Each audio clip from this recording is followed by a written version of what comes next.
working group tasked to develop the LGU epidemic response framework and to define parameters in assessing recent developments in the Philippine COVID-19 situation. Whereas on April 3, 2020, the IATF finalized the parameters for deciding on the lifting or extension of the enhanced community quarantine in Luzon, which include trends on the COVID-19 epidemiological curve, the health capacity of the country, the social factors, the economic factors, as well as the security factors. Whereas on April 30, 2020, the Office of the Executive Secretary issued Executive Order number 112 imposing an enhanced community quarantine in high-risk geographic areas of the Philippines and a general community quarantine in the rest of the country from May 1 to May 15, 2020, adopting the omnibus guidelines on the implementation thereof and for other purposes. Whereas on May 27, 2020, the IATF released an updated risk classification in all provinces, highly urbanized cities, and independent component cities in the country, placing localities under different classifications of community quarantine with the goal of balancing economic activity and public health. Whereas as of June 14, there is a total of 25,930 confirmed cases in the Philippines. Now, therefore, be it resolved, as it is hereby resolved, that the IATF approves the following. The recommendations of the IATF Screening and Validation Committee, as amended, are approved beginning 16th of June 2020. The community quarantine classification of provinces, highly urbanized cities, and independent component cities based on epidemic risk level, economic, social, and security considerations, and the appeals and commitment of local government units shall be adopted. Therefore, the following provinces, highly urbanized cities, and independent component cities shall be placed under Modified General Community Quarantine or MGCQ until June 30, 2020. For Luzon, Cordillera Administrative Region or CAR, which includes Abra, Apayao, Benguet, Ifugao, Kalinga, Mountain Province, and Baguio City. For Region 1, Ilocos Norte, Ilocos Sur, La Union, Pangasinan, and Dagupan City. Batanes, Region 3, Nueva Ecija, Pampanga, Zambales, Angeles City, Lucena City. Region 4B, Marinduque, Oriental Mindoro, Romblon, Palawan, Puerto Princesa City. And Region 5, Albay, Camarines Norte, Camarines Sur, Catanduanes, Masbate, Sorsogon, Legazpi City, and Naga City. For Visayas, Region 6, Aklan, Antique, Capiz, Guimaras, Iloilo, Negros Occidental, Iloilo City, Bacolod City, and Region 8, Iliran, Eastern Samar, Leyte, Northern Samar, Western Samar, Southern Leyte, Ormoc City, and Tacloban. Now, Region Zamboanga del Norte, Zamboanga del Sur, Zamboanga, Sibugay, Isabela City. For Region 10, we have Bukidnon, Camiguin, Lanao del Misamis Occidental, Misamis Oriental, Cagayan de Oro City. Region 11, we have Davao de Oro, Davao del Norte, del Sur, Davao Occidental, and Davao Oriental. Region 12, we have North Cotabato, Sarangani, Darat, Jato City. Region Naga, Agusan del Norte, Agusan del Sur, Island, Surigao del Norte, Surigao del Sur, Butuan City, and the Bangsamoro Autonomous Region in Muslim Mindanao, which includes Basilan, Lanao del Sur, Maguindanao, Sulu, Tawi-Tawi, Cotabato City. The following highly urbanized cities, independent component cities shall be placed under General Quarantine or GCQ until June 30, 2020. We have Region 2, Isabela, Nueva Vizcaya, Quirino, and Santiago City. Region 3, Bataan, Bulacan, Tarlac, Olongapo City. Region 4A, we have Cavite, Laguna, Batangas, Rizal, Quezon, and Mindoro. For Visayas, we have Region 7, All, Cebu, Negros Oriental, Siquijor, Mandaue City, Lapu-Lapu City. For Mindanao, we have Zamboanga City, Davao City. All cities of the National Capital Region, NCR, and the municipality of Pateros shall be placed under GCQ until 30 June 2020. The NCR Regional Task Force, RTF, is hereby directed to monitor health system capacity and utilization rates across health facilities and ensure strict compliance to surveillance, isolation, treatment, and minimum health system standards. Due to the increasing number of new cases and widespread community transmission in majority of barangays in the city, as well as the consistent case doubling time of less than 7 days and significant increase in critical care utilization against critical care capacity, Cebu City shall be placed under enhanced community quarantine. This is the recommendation, Mr. President, for Cebu City to be escalated back to ECQ. For the same reasons, Talisay City, a component city under the province of Cebu, shall be placed under modified enhanced community quarantine or MECQ until June 30, 2020. All provinces, highly urbanized cities, and independent component cities are directed to observe the strict enforcement of the following measures. Minimum public health standards, especially uniform implementation in high-risk areas, such as healthcare settings, wet markets, supermarkets, government and workplaces, among others. Localized community quarantine in priority critical areas with community transmission with concurrence of the RIATF. Immediate facility-based isolation of all returning citizens, suspect, and probable cases. Scaling up of local health system capacity, especially for community isolation and critical care, including dedicated mechanical ventilators, ICU, isolation and ward beds for COVID-19 cases. Last but not least, submission of complete and accurate data through COVID Kaya and DOH Data Collect. The regional COVID special teams, in cooperation with the regional task force, are directed to A. Oversee and assist surveillance monitoring and contact tracing of suspect and probable cases with full mobilization of composite teams in areas with continuous transmission. Develop a ground operations plan to urgently execute control and public health measures in the next 2 weeks. Sir, Mr. President, this IATF has been approved during the 46th Interagency Task Force meeting today, as reflected in the minutes of the meeting held this 15th of June 2020 via video conference. So these are signed by the chair of IATF and the co-chair, Secretary Carlo Alexi B. Nograles. Thank you, Mr. President. We will talk about education, but the most pressing problem, or the most question, the question most asked is why is it that there is only a small drop in the tuition fees even with this new learning setup? You can answer that later, and you can have your own order of talking.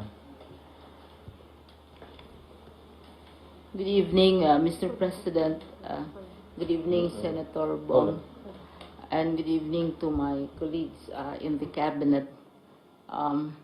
Mr. President, we in DepEd are truly appreciative of this opportunity to brief you on the latest developments in education, because education is everyone's business, from the parents to the business people and of course our learners and our teachers. I would like to take up three items with you in my presentation. One is we'd like to share with you the latest enrollment data. Mr. President, we started enrollment June 1, enrollment period June 1 to 30 online. And as of in our presentation, we had a brief battle of quotes from you with media. Some parts of media would say the president says that you're like this, you're like that, and then I answer back with an exact quote of what you said during our last briefing with you last May 28. But thankfully that issue has now been resolved because media is now busy with other concerns, especially court cases. Sagutan, parang religious debate, Mr. President, na sagutan about the same source. Sabi ni President ganun, tapos kami naman, sabi ni President ganyan. But we took your exact words. Anyway, insofar as enrollment, Mr. President, are concerned, enrollment numbers, we started enrollment June 1, and right now, supposedly the 15th day of the month, but it's actually mga 12 days lang ito, including the holidays, 11 days. It's already 10,654,795 learners, 10.6 million enrolling online with their parents, because we are not allowing any physical enrollment. The highest, of course, is region 4A, and then you have region 3 and region 4. At the same time, also, those who are most vocal and about their concerns on the opening of school, Mr. President, are of course the LGUs, because education takes place in their territory. So now LGU support has been coming in, and every day we get messages of support from local government units, because we have been aggressively informing them of what our learning continuity program is about. Many assume, Mr. President, pag sabi mong opening ng school year, therefore it is face-to-face. And we have been saying that since May 8, pero it takes time for the idea to sink in, because usually pag opening ng school, we always think face-to-face or in-person enrollment. So we have an increasing number of local government support already. And also with the approval, the consent of the ILG Secretary, we met with 10 associations or leagues of local government in the Philippines, including League of Provinces, League of Cities, League of Municipalities, Liga ng Barangay, League of Vice Governors, Board Members, etc.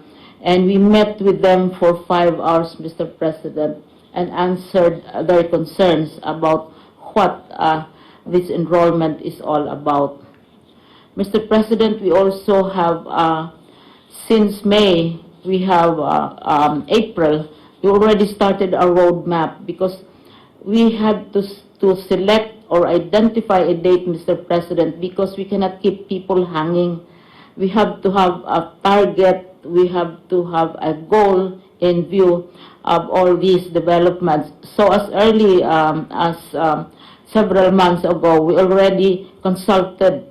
We consulted nearly 800,000 respondents as to what is the appropriate date and what they would prefer. And August consistently came out because it's the closest to what the law says. So right now, mayroon na kaming roadmap, Mr. President, which we started May and June, remote enrollment, etc. Last time I was with you, Mr. President, I briefed you on the what a blended enrollment, blended curriculum is all about. First, it can be through a ICT platform. By the way, questions were raised as to why did we not use the UNICEF platform, because UNICEF developed platform for other countries. The reason, Mr. President, is we already have a platform, and when we had a talk with UNICEF, sabi nila, we have a platform, and there's no need for them to do it for us. and they are also giving us assistance, especially in the operation of this platform. Pero hindi na nila pinilit yung kanilang platform which they're doing for Ukraine and other countries. Now, sinabi na natin, Mr. President, kung hindi pwede sa online, kung pwede sa cellphone. There are 179 million cell phones, more humans than cell phones in the country. And I see a lot of cabinet members, hindi ko lang kaya, hindi ko sila ma-match, attending IATF meetings from their smartphones. And so mas marami yung cellphones kaysa tao. So kung hindi pwede yung platform, pwede sa cellphone. The other, which is attracting a lot of attention from other countries, is the use of television.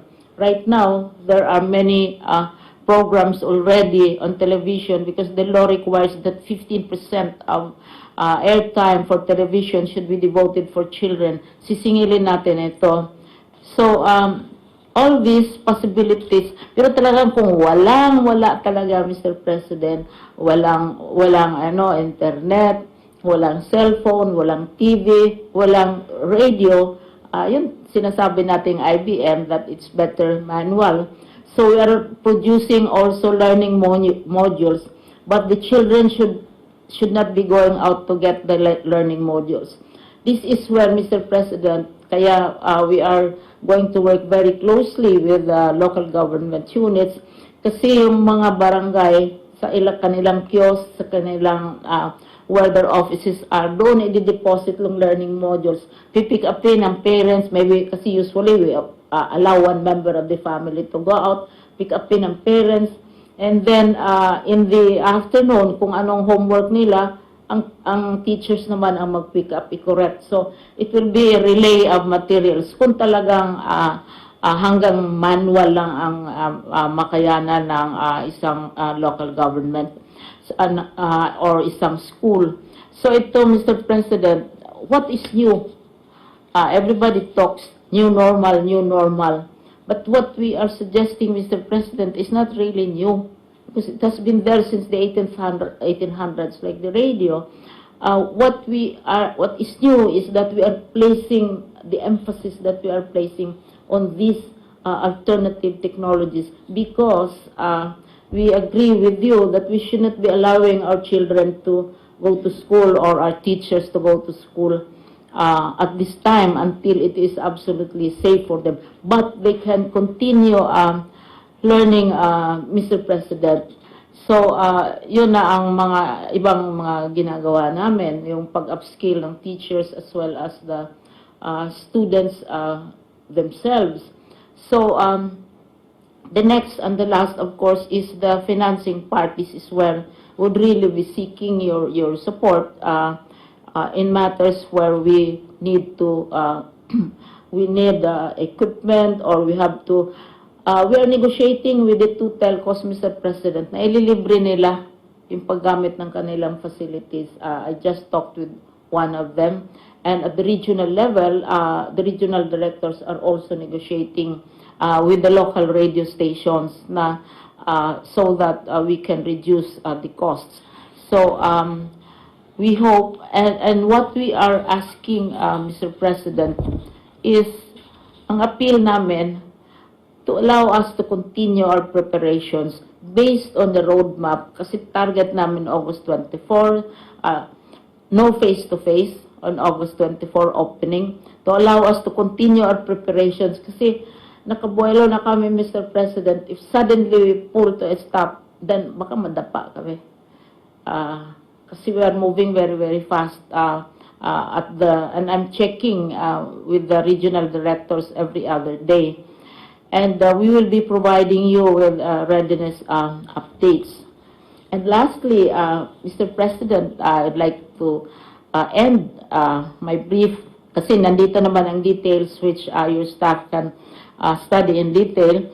Ang sabi ni John Michael Greer, the future is under no obligation to wait patiently while we get ready. The future will not wait. And we don't want our children to wait and be left behind. Thank you, Mr. President, for all the years of support, unstinting and questioning full support. Thank you, Mr. President. Thank you, ma'am. It was an excellent report. Actually, you just reiterated the things that, well, you made it clear this time. That is what we have always meant when we said all those things in the past. I'd like to call on General Galvez to do his report.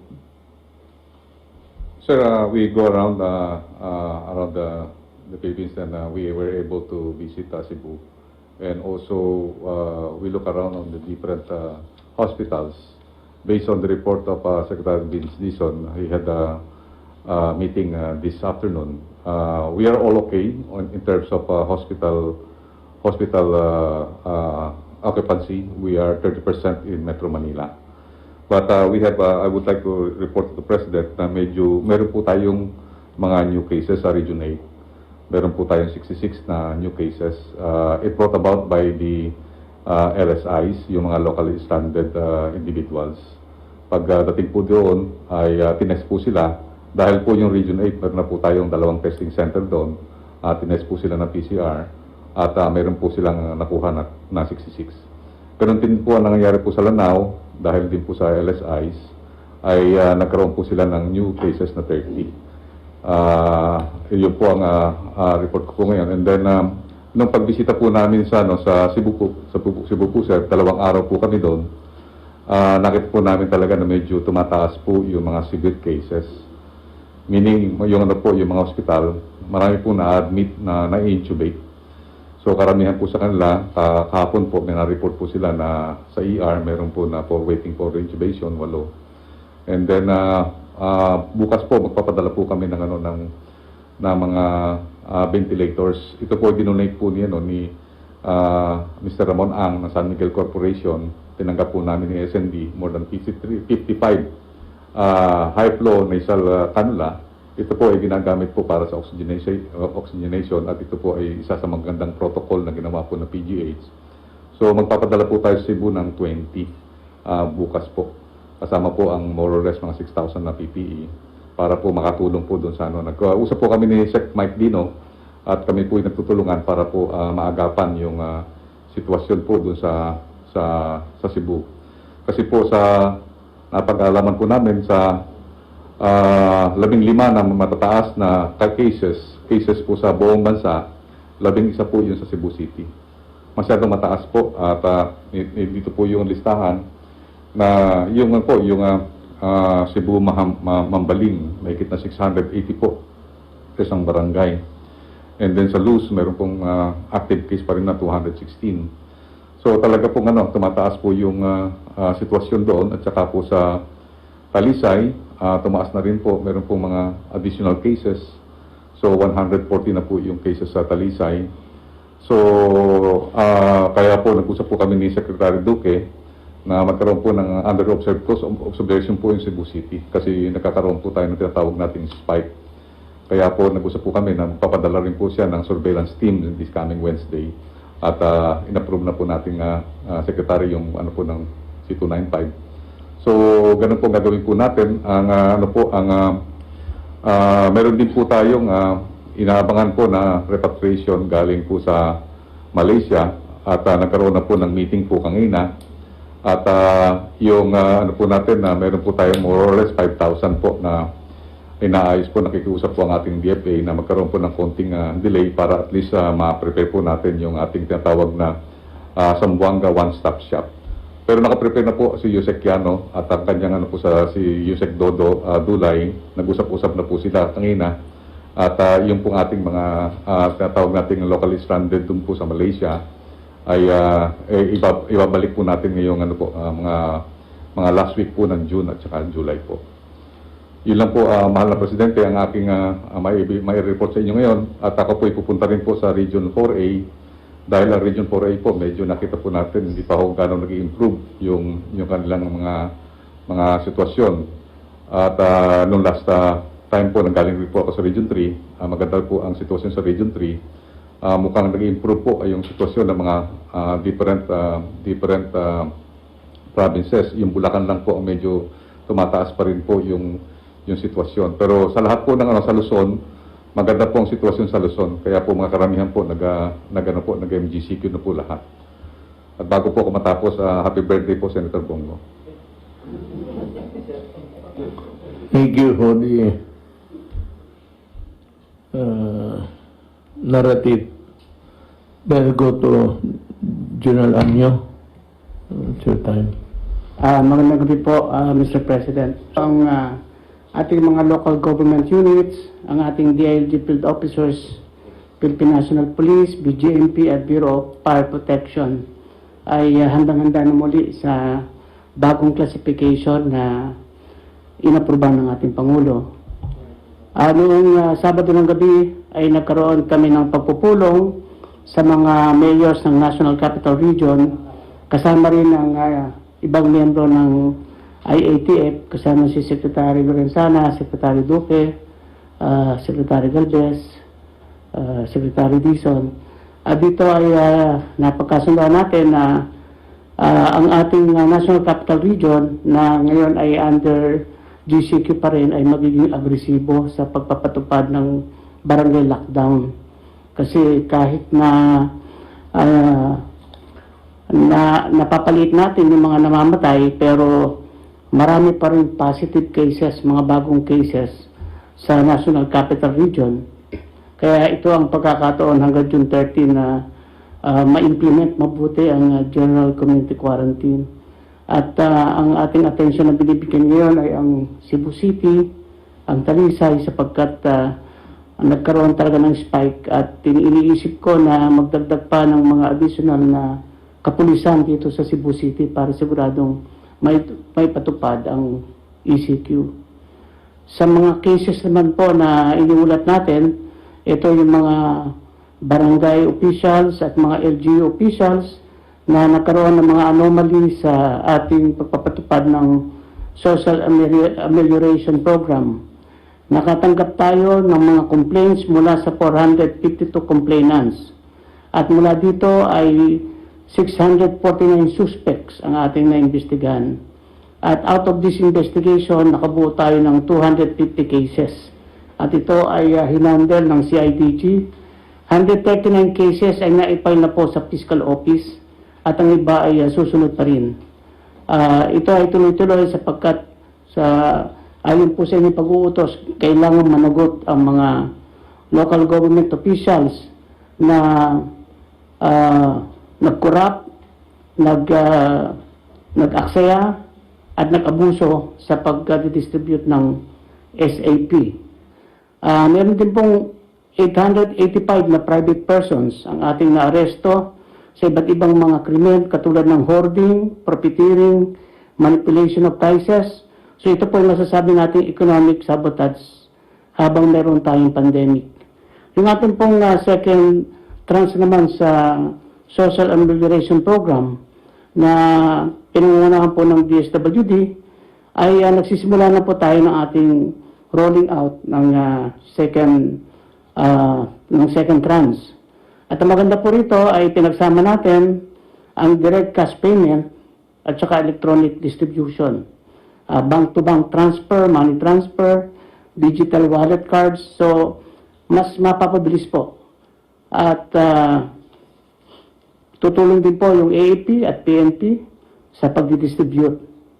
Doon po sa mga na-left out, nakapag-account na tayo ng 4,269,458 families. So, yun lang po ang ulat na may bibigay ko, Mr. President. Salamat po. Salamat, General Anyo. General Lorenzana will give his... Magandang gabi, Ginoong Presidente. Kunti lang po itong report ko, parang update lang po ito ng mga ating campaign against COVID. Yung ating sitwasyon ngayon ay meron tayong 25,930 total cases. Mula rito, meron tayong recovery na 5,054. Ang natitirang active cases ay 18,888. Dito ay 18,412 yung mild o 97.4%. Asymptomatic 398. Yung critical ay 17 lang po, Mr. President. Ang ating mga namatay ay 1,088. Itong nakaraang 14 na araw ng Hunyo ay 10 lang kada araw ang namamatay. So, maganda po yung ating data. Dito naman po sa mga returning overseas Filipinos ay mula nung ito po ang total of 50,105 na yung ating na-repatriate sa kanilang mga probinsya. Mula 25 May hanggang June 14 ay meron tayong 41,000 na naibalik sa mga probinsya nila. Anong May 15 to 24 ay 8,922. So, ay, tuloy-tuloy pa rin po, Mr. President, yung ating pag-repatriate at pagtanggap na ng mga OFWs na galing sa ibang bansa.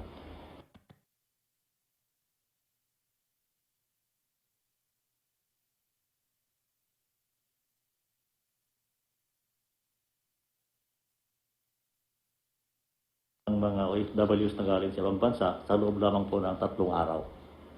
Yun lang po, Mr. President. Thank you. We will call now the Press Secretary to sum up all his report.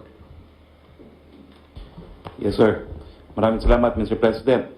Ngayon po ay naaprubahan niyo na po ang recommended na mga klasifikasyon ng iba't ibang mga riyon at syudad dito po sa ating Pilipinas. Ang pinakamataas pong classification na ECQ ay may impose po sa syudad ng city. Ang modified ECQ po ay may impose sa Talisay City. Ang Metro Manila po, kasama po ang karamihan ng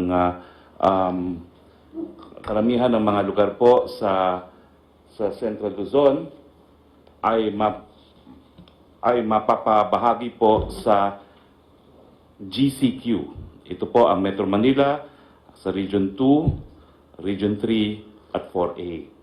Sa Visayas po, ang mga nasa GCQ pa rin ay ang Region 7, kasamang Bohol, Province of Cebu, Negros Oriental, Siquijor, Mandaue City, Lapu-Lapu City, at sa Mindanao po ay Zamboanga City and Davao City.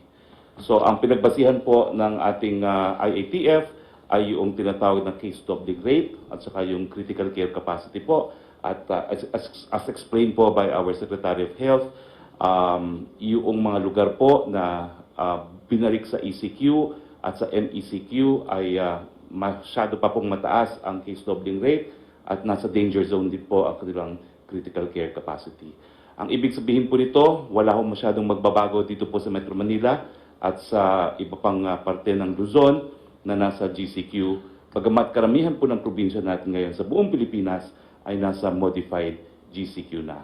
Ganun pa man din na Mr. President, meron pa rin po tayong mga community quarantine sa buong Pilipinas. Hindi pa po tapos ang banta ng COVID-19 dahil wala pa pong bakuna at wala pa pong sakit. At pinaalalahan po natin ang ating mga kababayan na habang wala pa pong bakuna at wala pang gamot, kinakailangan manatiling malusog, social distancing, wearing of mask, paghuhugas po ng kamay. Salamat po.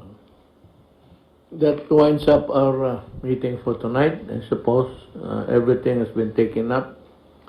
Everybody has had his chance to air his opinion and of course the corresponding rules that they had imposed.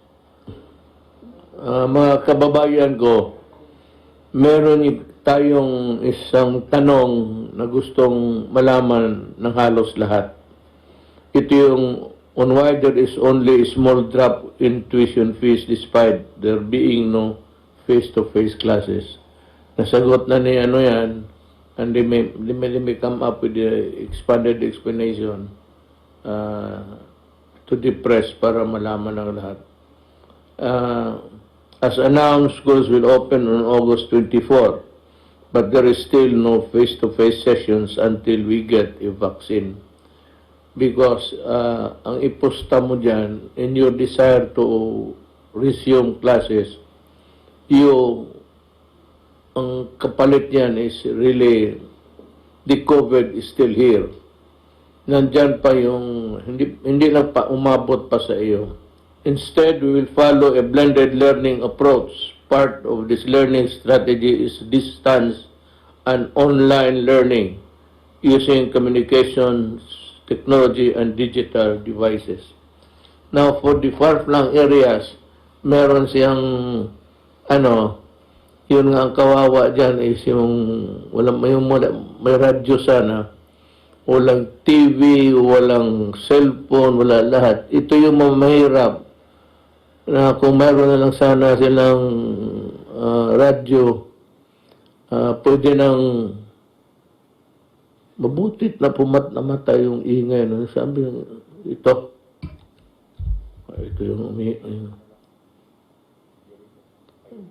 yung air prisoner para hindi kami magka-COVID. Ang problema nito, baka pag-uwi namin, mag-chill na kami.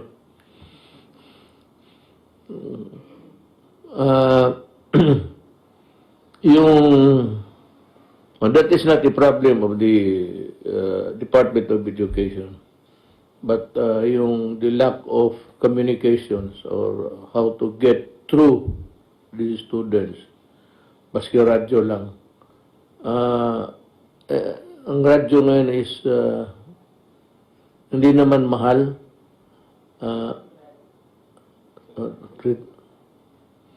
We will find 300, sabi ni Secretary Briones.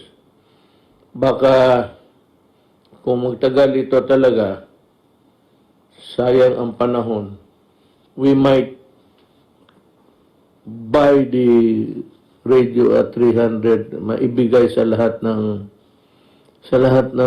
barangay, maabot ng radio para naman yung mga mahirap may communication sila sa teacher nila.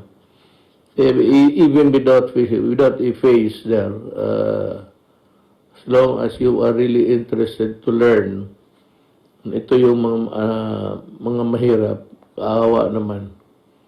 We will try to come up with something in the next few days. Maybe before the end of the week, I would be able to look for the money. Wala na tayong pera ngayon. I would look for the money to buy transistor radios to be distributed all throughout the country. We will try to do it. We might not be able to succeed to bring all of it to the barangay level, but we will try. I said, just give me until the end of the week. The battle of sa COVID is not over. Sabi ko, nandyan pa yung germ na yan at hindi nawawala. Depende lang. Arami na. Dito ang tinatamaan, it's about 26. It's still, I cannot say it's second wave because it is still increasing sa infected. Tapos ang namatay is 1,000. Although what is very heartening is the recovery, which is about 6,252. It's a good record compared to the other countries. I don't know if it has something to do with wala. Ang difference sa atin is weather. Maybe it's not too cold or the germ is not really comfortable in hot places. We are gradually easing restrictions to make way for our economic viability as individuals and as a nation. But it does not mean that we will forget our minimum health standards. Ganito yan eh. Hindi ko kayo mapigilan na lumabas. Hindi ko kayo mahuli lahat. Ang problema niyan, pati yung mga bata, kung samahin ninyo, or you allow your children to go out when the place is not yet ready for them to be outside at nagkasakit. Huwag ninyo kaming sisihin. Do not forget that we warned you about the grave consequences. Marami pang namamatay by the thousands sa Brazil Ako, sinabi ko na kasi napunta ako ng Brazil. Maraming tao talaga doon, dikit-dikit. Sabi ko noong pag-umpisa pa lang, pag umabot ito ng South America, ang Brazil ang sinabi ko, delikado to. Dumating nga. It was a prophetic statement. But I know that I was there. Yung slum areas nila, kagaya rin sa atin. Ang mabuti na siguro dito, kasi naniniwala kayo sa inyong gobyerno. Well, if not really, sa personally, ayaw ako ninyo. Just listen to our advice because that's intended for everybody. At para sa kapakanan ninyo yan. Ngayon, kung malumabas talaga kayo, you run the risk of getting infected. Huwag ninyo kaming sisihin. Let us continue to observe proper social distancing kung maglabas kayo. Yung distance, at magpalayo ka lang. Kung nandito ka sa Paranaque, iwasan mo yung taga Quezon City. Ganun kalayo. Parang wala. I'm joking. Nagpapatawa lang ako kasi inaantok na kami. Kanina pa kami dito eh. Frequent hand washing. Kung wala to alcohol, mura lang man ito. Or, you know, come to think of it really, maghugas ka lang ng kamay ng sabon. Yung ordinaryo lang na sabon, I do not have to mention the product, but yung sabon na panlaba, yung just on the safe side. Pagsabi niya, magsabi ka, kasing puti na nandamit ang kamay mo. yung may advertisement niyan. Mare, masyadong paputi ang labada mo. Hindi labada ho yan, kamay ko yan. Bear in mind that you have a part in our collective effort to prevail against the pandemic. Pagkaisa talaga tayo dito. Kaya kung isa-isa tayo ngayon, huwag tayo sumunod sa iba kasi yung iba, they're suffering. Especially those who declared na pwede na lumabas. When knowing all along na nandyan pa ang COVID, hindi pa nawawala. The only way to fight COVID is vaccine or yung maybe yung miracle pill that would kill, just as an antibiotic would kill.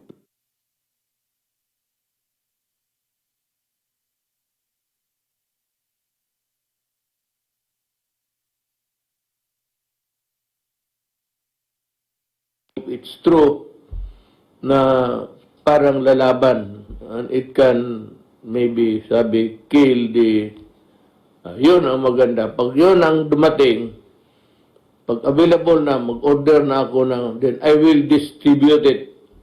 I will personally supervise the distribution. Ako mismo.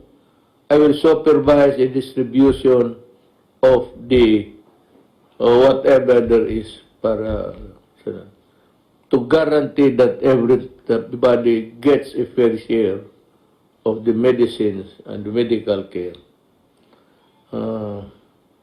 With that, I would like to say daghang salamat sa inyong tanan. Thank you.